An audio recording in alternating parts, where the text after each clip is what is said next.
আমাদের ওয়াল তৈরি করা আছে। এখন আমরা করব সুপার ট্রিম।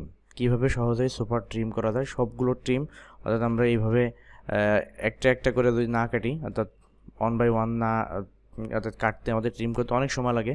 সুতরাং আমরা কি করব, আমরা টোটাল অন ক্লিকের মাধ্যমে আমরা কিভাবে পুরো প্রজেক্টটাকে আমরা কি করব, সুপার ট্রিম করব আর কি। ঠিক আছে, আমাদের কিবোর্ড থেকে প্রেস করতে হবে টি এক্স এন্টার। এবার আমরা পুরোটা সিলেক্ট করব, দেন এন্টার করলাম। দেখেন টোটালটা আমার কি হয়ে গেছে, ট্রিম হয়ে গেছে। জয়েন্টের প্রত্যেকটা জায়গায় আমার ট্রিম হয়ে গেছে। আমরা আবারও দেখাচ্ছি, এই জয়েন্টগুলোকে আমরা সুপার ট্রিমের মাধ্যমে আমরা কি করব, সুপার ট্রিমের মাধ্যমে আমরাকে ট্রিম করে ফেলবো। তো প্রতিটা জয়েন্টগুলোকে আমরা ট্রিম করব। T X enter. এবার সিলেক্ট করব, দেন এন্টার করব। দেখেন প্রতিটা জয়েন্ট আমার কি হয়েছে, ট্রিম হয়ে গেছে। প্রতিটা জয়েন্ট আমার ট্রিম হয়ে গেছে।